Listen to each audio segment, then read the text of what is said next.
Olá pessoal, sejam bem-vindos ao nosso canal da Kramer e Dias, Sociedade de Advogados. Eu vou comentar hoje sobre acidentes em rodovias.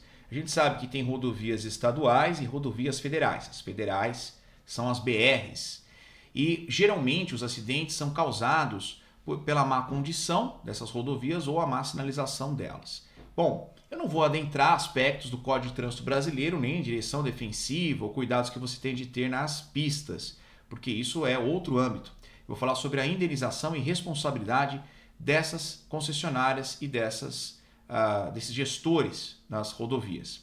Geralmente o Estado, não conseguindo administrar essas rodovias, ele repassa por meio de processos de licitação, vai fazer a entrega desse serviço, né, desse cuidado para a concessionária, e a concessionária do serviço público, portanto, acaba se tornando responsável pela manutenção e também, obviamente, ela consegue cobrar para isso os famosos pedágios, ok? Que hoje nós temos mais diversas formas de pedágio, ok?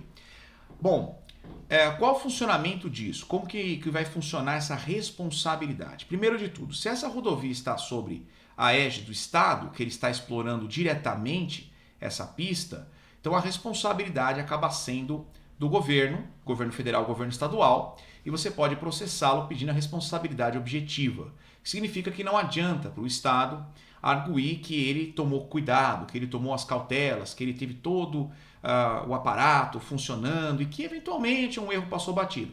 Ele tem responsabilidade objetiva, então, portanto, ele responde por esses prejuízos causados e talvez ele vai ter de buscar, numa ação de regresso, aquele real responsável pelo problema total, ok? Mas de imediato o Estado já responderia por essa obrigação, ok? Então, buracos, mas não só buracos, nós temos questões de pedras na pista que muitas vezes são arremessadas e essas pedras geram uma problemática porque as pessoas vão desviar e os carros acabam colidindo, acabam abarroando e a gente visualiza acidentes graves com relação a isso. A pedra na pista, que já estava lá, ela tem uma responsabilidade muito mais fácil, porque de imediato você vai alegar que a pedra estava na pista, a pedra não podia estar na pista, ela teria de ter sido retirada, a responsabilidade em vigilando dessa pista e do cuidado com ela, ok? Bom, se a pedra foi arremessada, aí o Estado vai tender a alegar o quê? A culpa de terceiro, né? Culpa exclusiva de terceiro, vai ter a culpa do fato de terceiro, que é quando o indivíduo que praticou o ato não é o Estado. Diz, olha, eu não sou responsável porque outra pessoa arremessou a pedra. Bom, essa é a arguição do Estado, mas nem sempre ela vai funcionar no processo. Por quê? Muitas vezes a passarela que permite jogar essa pedra também deveria estar sendo vigiada e mais, ela não tinha uma proteção, aquela proteção de gradil contra pedras pesadas. Isso também pode ser alegado contra o Estado. E até mesmo em casos de o indivíduo tentar, né, cometer algum ato ali naquela passarela, que eu não vou comentar por conta dos protocolos de segurança que nós temos, e isso pode colidir com o carro, e aí o carro pode alegar que não tem a grade de proteção. Então veja, em regra, ocorrendo um acidente numa rodovia, seja ela estadual ou federal, e aí você precisa saber qual é a competência para processar ou no Tribunal de Justiça ou no Tribunal Regional Federal, perante o Tribunal Regional Federal, né? Lógico que você vai abrir esse processo no primeiro grau, você vai arguir ali, portanto, a responsabilidade objetiva do Estado, vai usar o artigo 37, o parágrafo 6º da Constituição Federal. Até aí é muito tranquilo, você não vai ter grandes problemas, né, exceto se você não estiver devidamente documentado e não tiver provas que demonstrem as circunstâncias ali. A rigor, você não precisa mostrar a culpa do Estado. É muito mais fácil, como eu disse, o buraco na pista, é muito mais fácil a pedra que está na pista, mas também no caso da pedra atirada, você pode tentar fazer essa arguição de responsabilidade objetiva do Estado. Só que o que a gente percebe na prática, e você pode fazer esse teste procurando na jurisprudência, quando eu falo em responsabilidade objetiva, eu não deveria falar de culpa. Então eu não deveria mostrar que houve uma falha, uma negligência, uma imprudência. Eu não preciso mostrar nada. Só que os julgados que falam de responsabilidade objetiva, quase todos falam de culpa. Você fala assim, olha, não precisaria nem mostrar a culpa, verificando aqui nos autos a responsabilidade objetiva, artigo 37, parágrafo 6º da Constituição Federal, mas cabia à concessionária observar que, opa, mas você não precisava de culpa, por que você agora no teu julgado, juiz, está falando de culpa? Então, o que eu vou dizer para vocês, que é uma dica bem prática. Apesar da lei falar que não precisa de culpa, é você que deve mostrar a culpa para ter certeza que vai ganhar. Por quê? Juízes, quando sentenciam responsabilidade objetiva, volta e meia falam em culpa, volta e meia falam em negligência, volta e meia falam em descuido, falam em imprudência, ok? Então, em que pese eu não precisar demonstrar culpa, nós, advogados, costumamos fazer assim, olha, juiz, eu não teria essa necessidade de demonstrar a culpa, porque a responsabilidade ela é objetiva. Porém, há de argumentando, certo? Porém, pelo princípio da eventualidade da defesa, o princípio da eventualidade da arguição, eu proponho-me aqui a demonstrar que, mesmo que fosse necessária tal demonstração, eis aqui a culpa do Estado, do governo do Estado, do governo federal. É o caminho mais seguro. Você não pode confiar só na responsabilidade objetiva. Isso a gente responde lá no exame da ordem, a gente responde nas nossas provas, quando estamos no bacharelado. Já vai chegando para um nível pragmático, do nível da praxis forense, nós não vamos poder ficar só na ideia de estou seguro porque a culpa, ela é presumida ou nem presumida, não precisa ser demonstrada. E isso nos leva a um outro tópico. Quando eu falo em concessionária, porque eu não posso aplicar o Código de Defesa do Consumidor contra o Estado. Contra o Estado, geralmente a gente tem uma lei estadual ou federal sobre o uso do serviço público.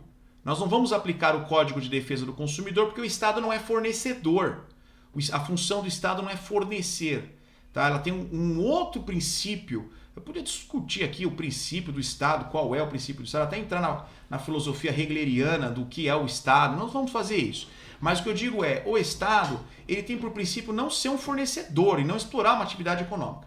Então, quando eu tenho uma concessionária, eu vou conseguir aplicar o Código de Defesa do Consumidor. Mas o que isso muda? Bom, eu posso pedir inversão do ônus da prova.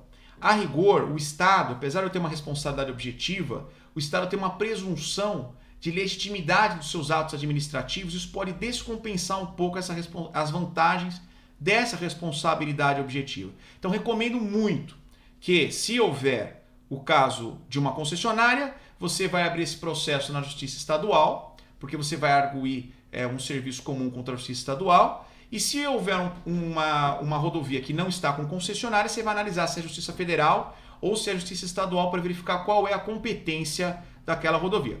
Se tem concessionária, pede Código de Defesa do Consumidor. Se não tem concessionária, vai procurar a legislação cabível, que é referente ao serviço público, ao usuário de serviço público, seja no âmbito estadual, seja no âmbito federal, ok? Bom, feita essa análise, nós também temos que entender o seguinte: além da aplicação do Código de Defesa do Consumidor, eu posso ter a aplicação do Código de Defesa do Consumidor por tabela, por aquele que não é o usuário direto do serviço, mas que sofre um acidente em razão disso. Vamos explicar o seguinte: se você não pagou, vamos supor que você não tenha pago o pedágio, ok? Você não fez o pagamento do pedágio. Então eu não sou consumidor dessa concessionária. Não. Se você está a pé, se você está de bicicleta e você está nessa rodovia, você tem direito. Se sofreu um acidente, claro, se você não cometeu o erro, porque é culpa exclusiva da vítima, você tem direito também a ser indenizado e a pedir a aplicação do Código de Defesa do Consumidor especificado para você que sofreu acidente.